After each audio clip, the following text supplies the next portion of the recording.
So, what's up sa inyo mga ate at kuya? Ako nga pala si Kuya Len at nagbabalik na naman tayo dito sa Arise Crossover.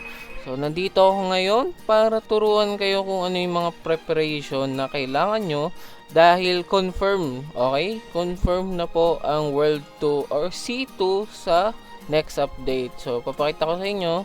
Ito po, pinost na po ni HypeSub and makikita nyo na po sa event tab yung nakalagay na bagong World or C. Okay? Maganda mag-prepare kayo kasi may 2 days kayong preparation starting today tapos bukas bago magsabado. Okay? So ngayon tuturuan ko kayo ng lahat ng alam ko sa ngayon na pwede nyong paghandaan para ready kayo sa bagong world. So bago natin umpisahan tong video to mga tit kuya, gusto ko lang sana kay paalahanan mag-ingat po dahil may mga mpox cases na po na natatala sa Pilipinas. Mag-face mask pag aalis kayo and lagi kayong maghugas and alcohol, no? Delikado na pong magkasakit ngayon, lalo na mahal po ang mga gamot, okay? Tsaka kung dadami po yung mpox, parang magiging pandemic ulit yan, magkakaroon ng lockdown. Kaya mag-iingat kayo, okay? So, bago tayo mag-usa, gusto kong magpasalamat, mga tit kuya, 1k subs na tayo, no? Officially, 1k subs na tayo, 99k na lang kulang mga tit kuya, and 100k na tayo. So, malayo pa, pero kakayanin, okay? And gusto kong magpasalamat sa inyo. Yung Q&A, baka i-post ko bukas. So, abangan nyo bukas yung Q&A. I-upload ko na lang. Naka-unlisted yun. So, makakita lang nun is mga naka-subscribe. So, nandun na tayo sa topic ng mga subscribe. Tuloy na natin tong washout. Syempre, hindi pwedeng kalimutan tong mga nagpapa-washout.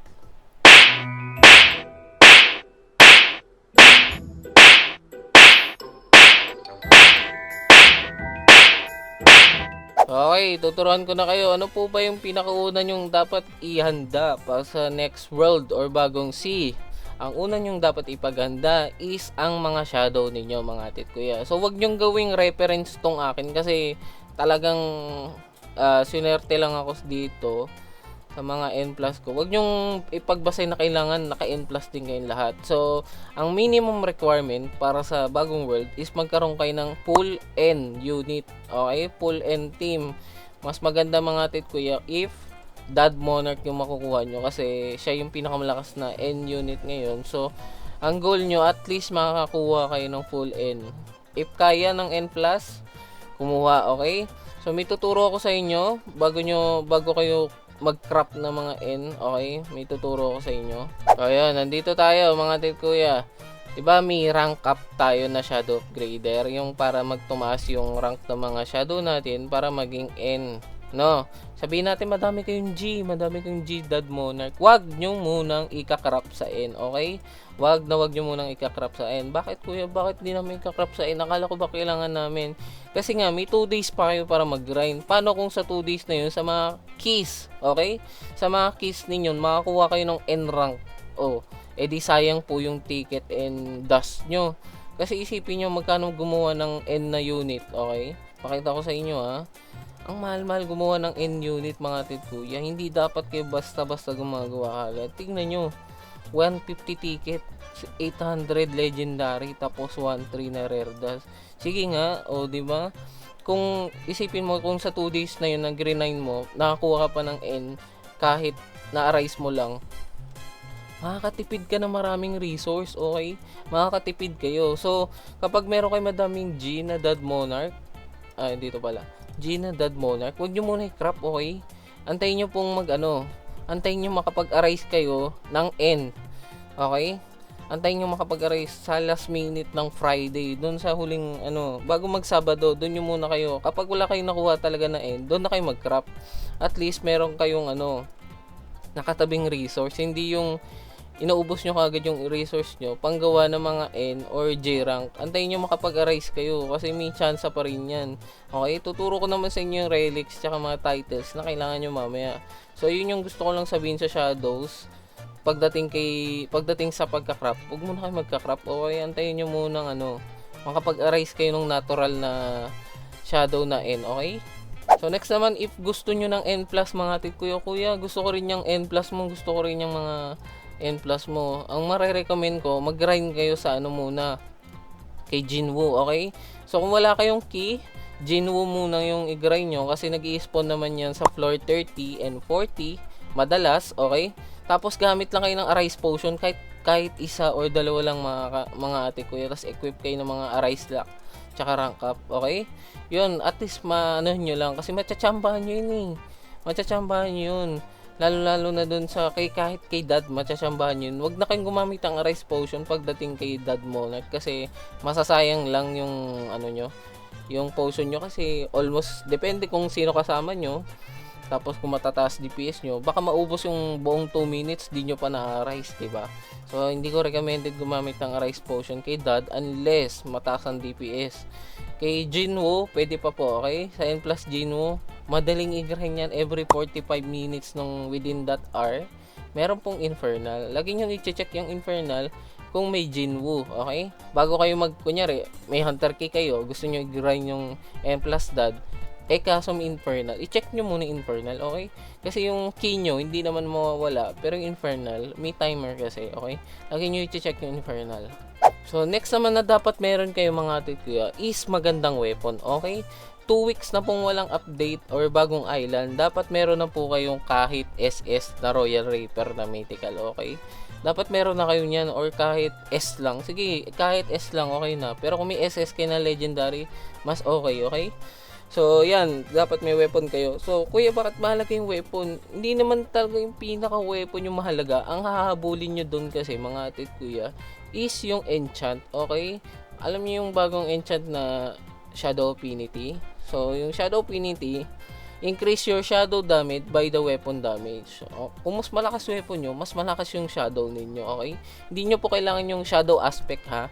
Yung shadow aspect, ano yun kabaliktaran ng shadow affinity. Hindi yan mahalaga. Ang mahalaga po is yung shadow affinity. So, kuya, bakit hindi mahalaga yung shadow aspect? Kasi hindi po sila nag-i-stack ng shadow affinity. Kahit makakuha ka ng shadow aspect, hindi niya napapalakasin yung shadow affinity. Hindi sila nag-i-stack, okay? Ano lang sila, parang almost same sila, pero separate silang nagana. So, ito po yung ibang enchant na kailangan nyo sa sword nyo. Sharpness 8. Okay, sharpness 8, kailangan sharpness 8. Shadow Affinity 7, yan yung max. Vorpal, hindi nyo kailangan yan. Nakuha ko lang talaga yan. Loot, maganda po yan. Kung mag-grind kayo ng mga dusk, kasi kaya kailanganin nyo sa pag-craft ng shadow, paggawa ng key, so maganda yung loot, okay? Tapos loot aspect. Itong loot aspect, kung hindi nyo alam mga atit ko, hindi po ganyan dati, ano yan, description yan. Ngayon kasi ang description niya, your weapon is too lucky that will drop more items. So, hindi niya siya specific. Dati kasi, specifically, sinasabi niya na nagbibigay siya ng more dust. Ewan ko kung naabutan nyo, pero ngayon, nagbago po kasi. So, yung mga nakapansin dyan, comment nyo sa baba kung napansin nyo bang nagbago yung loot aspect. Kasi, napansin ko to, nung nakuha ko, nagbago talaga siya. Dati talaga, for dust. Okay? Siguro nung nagkaroon ng mga relics and other item, ewan ko kung nagana to. Kaya meron ako, kumukuha ko nito, tapos pinapares ko sa loot. Tapos yun nga, ito tatandaan nyo ha, Shadow Affinity, Sharpness, Loot, tapos Loot Aspect. Okay? Yun lang, yung apat na enchant na yun lang yung kailangan nyo. The rest hindi naman na unless tumaas yung weapon next update. Okay? I-update ko na lang kayo kapag lumabas na yung update. Update ko kayo kapag lumabas na yung update. Kung maganda bang kumuha pa ng ibang enchant sa weapon. So, malalaman natin yan pag nag-update na. Pero sa ngayon, yun lang po. Shadow Affinity, Sharpness 8, Loot, tsaka Loot Aspect. Okay? Any level ng Loot Aspect, any level ng loot, pwede na. Pero yung sharpness tsaka shadow affinity kailangan maximum. So, next po mga atik kuya na dapat bigyan yung pansin is ang player level nyo. Sa currently, 250 po ang maximum level. So, kuya, bakit po mahalaga level? Lagi ko po itong sinasabi tuwing naggagawa ko ng ganito. Lahat po, 90% ng damage nyo is nanggagaling sa level or player stats, okay? Kapag maximum po yung shadow power nyo, mas malakas po yan. So, papakita ko sa inyo maximum stats ko kapag meron akong shadow level. Wala pa kasi ako nung bagong title so hindi ko mapapakita pala yung peak. So, papakita ko lang sa inyo kung gaano ko kalakas ngayon, okay?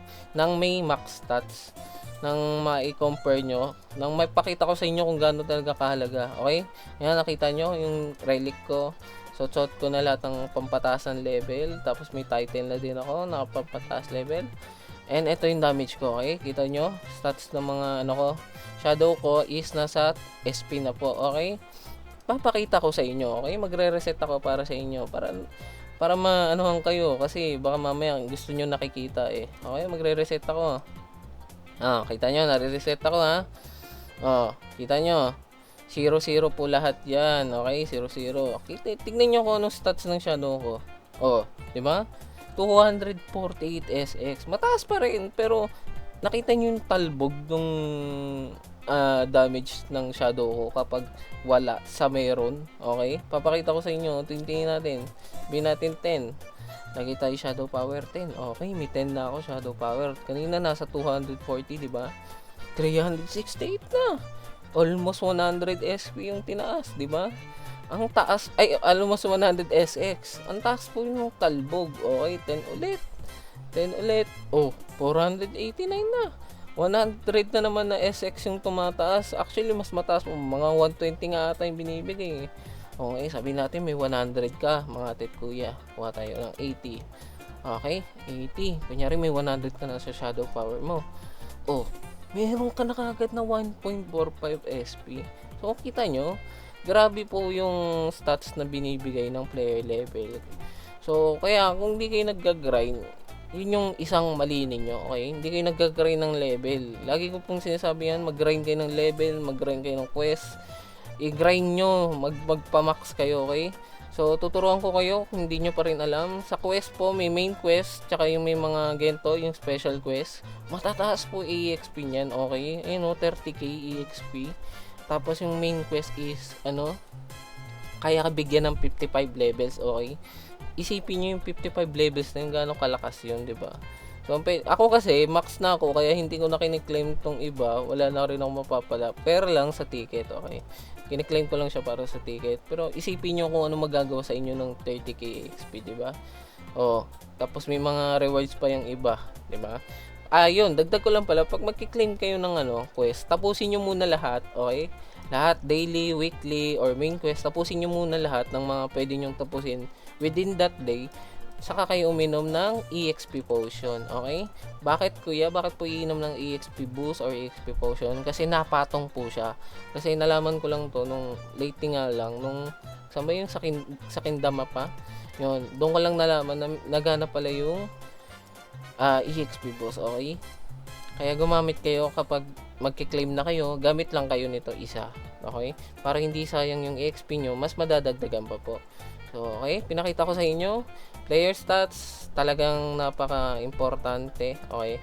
Huwag niyong babaliwalain kasi sayang po yung stats na makukuha nyo dito. So, ito yung max stats ko, pwede nyong gayahin if gusto nyo. So, naka-max ako sa Shadow Power, Shadow Agility, Shadow Reach 70, tapos Weapon Mastery 100. So, kuya, bakit may Weapon Mastery ka pa rin? Nakala ko hindi na meta yan. Kasi po, pag mas mataas nga yung damage ng weapon ko, lumalakas din yung shadow ko kasi dahil may shadow affinity ako. Kung wala kang shadow affinity, huwag kayong maglalagay ng weapon, okay? Sayang lang yung paglalagay nyo ng weapon kung wala kayong shadow affinity. So, nag-guess nyo ba kung bakit mahalaga yung player stats, ha? Siguro nag-gets nyo naman. So, next naman na ituturo sa inyo mga kuya is ang kahalagahan ng mga titles and relics. Okay, umpisahan na natin sa titles. Sa titles po, mga kuya, may mga requirements yan, okay? Hindi mo lang sila basta-basta makukuha. Kita nyo dito sa taas, okay? Kunyari ito, apprentice. Sa baba niya, yung requirements. Ayun, reach level 10. So, madali lang. So, makikita nyo, habang nagpapalevel kayo ng stats, meron din kayo nakukuhang title, no? So, nag-i-interconnect silang dalawa na gawin mo to para mas lalo ka pang lumakas. Binibigyan ka pa ng, di ba? Consolation prize, kumbaga, na nagpapalevel ka na, tumataas na stats mo, na-unlock mo pa yung mga titles. So, mahalaga po ang titles kasi may mga titles tulad nito, galing sa mga special quest na nagbibigay ng sobrang laking buff. Okay, kita nyo? So, ito yung Ski Master. Kakadagdag lang nito lately. Ito yung bagong drop na magandang title. Yung Ant King, which is yung Arise Lock. Okay? Tapos, itong naka-question mark. Ito yung ginagawa kong quest ngayon, yung World Boss. Ano yan, parang master, gento. May 10 levels, pero may 15% damage din. Okay? Yung Snow Monarch naman, both damage ng shadow and weapon. So, itong mga special, dapat nakahiwalay ito eh. Kasi sa special quest mo po sila makukuha. Ewan ko bakit magkakasama sila. Dapat iba kulay nila eh. So, etong mga to, sa specific quest mo lang sila makukuha. Sa mga ganito, yan. Mga quest na ganyan nyo lang makukuha. Okay? Sa main quest po yan nakalagay. Kaya gawin nyo if hindi nyo pa nagagawa. Kasi mahalaga po yan. Kasi may mga title pong kailangan ninyo para mas mag-progress pa kayo, di ba? So, sunod naman natin is yung relic mga atit kuya. So, ito, papakita ko sa inyo mga relic ko. Ang kailanganin nyo siguro next update is... Actually, kailangan nyo tong loadout na katulad ng sa akin if wala pa kayo. So, tignan nyo na lang tong loadout ko. Meron ako para sa shadow level na loadout. Okay. Loadout 1 ko, ito, Crown of Snow, Echo Shard, and Radiant Crest. So, okay lang po kahit hindi siya SS. Okay lang kahit S, okay? Huwag po kayong mamblema kung S lang yung rank. Kasi may mga S rank na dikit halos sa SS, okay? Huwag kayong manghinayang. So, etong loadout na to is focus po sa shadow level, okay? Bakit hindi po shadow damage kuya? Kasi yung shadow level po mas malaking talbog na damage yung bigay compare sa shadow damage. Kaya shadow level po ang meta damage pagdating sa relics, okay? Ayun na lang. So kung di nyo alam kung saan nakukuha, Crown of Snow sa Winter Raid, Echo Shard sa Face Heal, Radiant Crest sa bagong island yung Hunter City. Okay? So, next loadout naman is yung sa Arise Lock. Okay? Sa Arise Lock naman, meron tayong Paranormal Eye, meron tayong Silent Veil, and meron tayong Flicker Crest. So, itong Paranormal Eye sa Kindama, Silent Veil sa Grass, and Flicker sa Mori. Then, ito naman, yung pangatlong loadout is meron tayong drops. Okay? Sa drop chance. So, ito po yung pinakamahalagang relic. Bakit kuya? Bakit yan yung pinakamahalaga? Kasi, yung drop chance relic mga tit kuya, yan po yung tutulong sa inyo para makuha po yung ibang relic, okay? So, yung mga relic kasi, normally, mahirap po silang mag-drop. And minsan, ang makukuha mo lang is low rank. So, ang kailangan mo kasing unang kuhanin is itong mga drop relics, okay? Kaya, priority mo sila if may mag-spawn na dungeon kung saan sila makukuha, okay? So, itong Blood Chalice sa floor 450 kay Magma. Itong Drip Compass is sa Bram. Itong Sight Node is sa Dragon. Okay? So, last loadout ko is pang summon or pang Arise Lock. Pang rank up. Ito yung pangkuha ko ng mga N+. Okay? So, ito lang yung gamit ko. Wala na po ko ibang ginagamit. So, una is Eye of Ascension sa statue. Okay? Kung alam niyo yung statue, yung double dungeon sa solo leveling. Doon po yan. Black Monarch Sigil kay Jinwoo, kahit anong double dungeon pwede nyo makuha yan. Tapos Paranormal Eyes, okay? Yan lang yung kaparis niyan. Yan po yung pang N+ ko. Kasi kung nagtataka kayo, kuya, paano ka nakakuha ng maraming N+? Yan lang po, okay? Tapos ito, pinaparisan ko lang yun ng mga title. Depende kung ano po ang kailangan ko. So, may nabasa akong comment, nagtatanong kung saan po kuya nag-i-spawn yung mga world boss, okay? Yung mga world boss kasi baka nahihirapan kayo hanapin or hindi nyo kabisado. So, tuturo ko na rin dito, sasabay ko na para magawa nyo yung quest na Conqueror of Legends para maka-hit kayo kahit papano, okay? So, unang-una, meron po tayong 5 world boss. Unang world boss is yung Grass, okay? Si Naruto, dito po siya nag-spawn. Nandito ako sa Grass Village, Dito siya nag-spawn, okay? Dito sa parang butas na dome. Dito siya nag-i-spawn. Tandaan nyo tong spot na to, okay? Pagdating nyo ng Grass, dito lang, makita nyo kagad. Yan lang naman yung parang bilog na dome. Kaya hindi kayo mahirapan hanapin yan. So, next, world boss spawn location is nakikita po sa Face Hill, okay? Face Hill is yung Bleach, okay? So, ito yung malapit na checkpoint. Lagpas lang kayo dito sa tulay. Then, dito sa may gitna ng dalawang stoplight, okay? Dito po nag-i-spawn si Aizen. Okay, dito siya nag-spawn. So, tandaan nyo to, kailangan makalagpas muna kayo ng tulay bago nyo makita si Aizen. Tapos dito, siya sa maraming stoplight. Okay, kasi baka malito kayo, dito nyo hanapin sa may unang dito. or dito, wala po siya dito, okay? Doon pa po sa papuntang hunter, basta tandaan nyo yung icon ng hunter, papunta doon, tapos dito, okay? Dito si Aizen.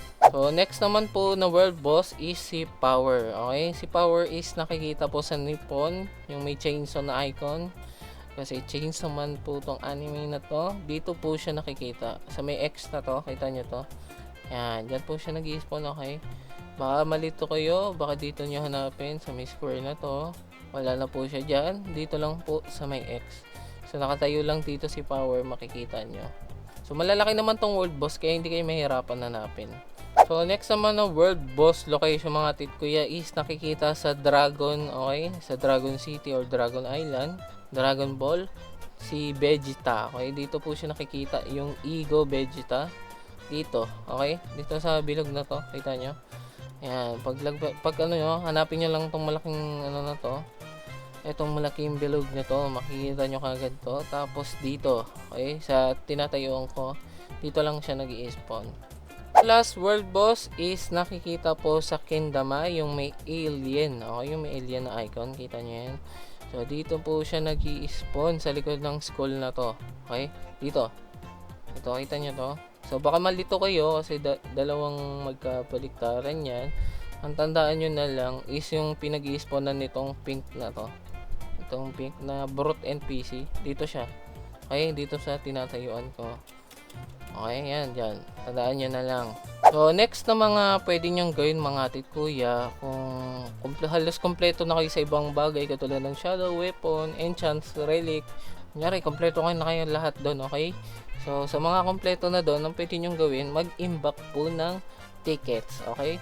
So, bakit po mahalaga mag-imbak ng tickets, kuya? Kasi baka po maglabas ng bagong product or game pass na naman ang mga devs. So, alam nyo naman, free to play itong larong to, kaya kahit hindi kayo gumastos, mabibili nyo lahat as long na nag-grind kayo. Halos lahat po ng event ngayon or system na dinadagdag nila is nagbibigay na po ng tickets. So, hindi po reason na, kuya, hindi ako makapag-grind ng tickets kasi lahat po almost nagbibigay na ng ticket. Kahit world bosses, yung key dungeons, di ba? Tapos yung infernal, lahat po nagbibigay ng tickets, okay? Kaya mahirap pong irason na hindi kayo makagrind unless ginagastos nyo sa maling bagay, okay? Maganda kompletuhin nyo muna yung game pass nyo kung hindi nyo pa nakakompleto. Then mag-save kayo para sa mga potion, okay? Mahalaga yung mga potion kasi magagamit nyo po yan kung gusto nyo mapabilis yung progress nyo pagdating ng update, okay? Laging dapat meron kayong nakatabing ganyan tuwing update. Ang daming potion bundle na pinimigay nung nakaraang mga codes. Sana meron kayong natabi kahit paano. Kung wala naman kayong natabi, okay lang naman. Pero at least makaipon kayo kahit tigta-tatlo bawat isa. Okay, kung kaya. Ang pinakamahalaga siguro yung drops tsaka yung arise. Depende kung may bagong N+. Pero para sa akin pinakamahalaga talaga drops kasi igagray mo yung weapon, bagong relic na apektuhan. Halos lahat na apektuhan ni drops kaya mas mahalaga sa akin si drops. Kita nyo naman, mas madaming drops ko. Yung weapon ko kasi hindi ko nagagamit kasi nga hindi naman masyadong effective din kahit may shadow affinity ako. Hindi ko na ramdam to. Hindi ko ramdam. Pero yung drops ramdam ko, okay? So drops yung pinakamahalaga din. The rest is pambili nyo ng Game Pass if wala pa kayo, okay? Magandang meron kayo nyan. Pwede rin kayo mag-reset stats, okay? Kung nagkamali kayo nalagay, pwede nyo gawin. Tapos kung may sobra-sobra pa kayo, pwede kayo mag-reset ng quest. Tapos ulit-ulitin nyo para lumevel kayo. Para mapatas yung stats nyo, mahabol nyo. Yun din yung one way pala. Nakalimutan ko sabihin kanina, one way para mag-grind ng quest is pwede nyo i-reset stats, okay? Ay, reset stats, reset quest. Mura lang naman. Nasa 150 lang naman, mga ilang dungeon lang yan kung double S. Siguro, 3 ulit or... alam ko kasi ang range ng double S, nasa 40 tickets eh. Kaya, madali lang tong i-grind. Okay? So, yan po yung mga pwede nyong gawin sa tickets ninyo. Siguro mga ate ko yung last na pwede ko yung turo sa inyo is hanap kayo ng matinong guild. Okay? Yung guild kasi, mayroon pa rin yung mga upgrades. Kita nyo naman. na makakatulong sa inyo para mag-progress o mas lumakas pa kayo, okay? Mahalaga yung guild is active. Kasi kami, kita nyo naman, nag-improve na kami, okay? Dati, ilan lang kaming members. Ngayon, malapit na kami mag-90 and almost active po lahat, okay? Bakit almost? Kasi meron ding mga tumitigil para maglaro ng ibang games, okay? Siyempre, hindi lang to yung nilalaro nila. Yung iba din nilalaro nila. Pero mahigpit ako pagdating sa guild kasi nagkikick ako every week. Tumataas yung donation every week para ma-maintain yung guild namin, okay? Pag di ko ginawa yun, magpo-fall down yung guild namin. Imbis na mag-improve, lalong babaksak and malilate kami sa mga upgrades. Kaya kailangan pong gawin yun. So, hanap kayo ng mga guild na pwede nyo salihan. Kami po is not hiring, okay? Ngayon, kasi hindi kayo makakahabol sa daily donation namin. Kasi may weekly donation din pala kami. Kailangan weekly, may mapapasok kang. Ngayon kasi 30 SX yung weekly namin. So, yung weekly ko is 2.5 SP. Kita nyo naman. So, pasok na pasok. Yung iba is, kita nyo, 600. Ito, 48. Okay, pasok. Diba? Ito, 2 SP din. So, kita nyo naman, nagdo-donate lahat ng mga ka-guild ko. Kahit yung mga iba kong member dito. 300. Nagdo-donate sila. Ito, weekly total, 22. Pero, may ilang araw pa siya para makahabol. Okay, 5xx na lang kulang niya, makakahabol pa siya. Ito, Goldwin, mukhang makakikit. Okay. Hindi na siya active, baka busy na maglaro ng ibang games. So, yun. Hanap kayo ng guild ng okay. Yung lalo na may mga upgrades na matitino. Yun po yung maganda. So, mga tit kuya, yun po lahat ng mga naiisip kong pwede nyong gawin para sa paparating na World 2. Medyo mahaba tong video natin na to kasi halos sinama ko lahat ng pwede kong isama na pwede nyong gawin para mag-improve pa, no? So, ano nyo na lang, may timestamp lahat ng video ko, okay? Kung napapansin nyo, may mga timestamp yan. Timestamp para hindi kayo mahirapan. Para i-check nyo na lang kung ano po yung mga pwede nyong gawin. Pwede nyong i-skip yung part na alam nyo na, ba diba? So, lagi nyong check yung mga timestamp. May mga nakalagay naman na title kung tungkol saan po yung timestamp na yun, okay? So, yun. Hanggang dito na lang ako mga tit kuya and mag-grind pa din ako. Kita nyo naman, di pa tapos yung quest ko. Kailangan ko pa mag-grind para sa next update, okay? So, kita-kita tayo sa next update mga tit kuya. And kung may natutunan kayo, huwag niyong kakalimutan mag-like and subscribe, no mga tit kuya. 99k na lang ang kulang natin para sa 100k. Yon po ang next goal natin. So malayo pa pero kakayanin. Okay, so ingat kayo palagi and God bless sa inyo mga tit kuya. Lalo na't may mga kumakalat na impacts. Okay, so kita-kita tayo next episode. And ingat kayo palagi. Paalam!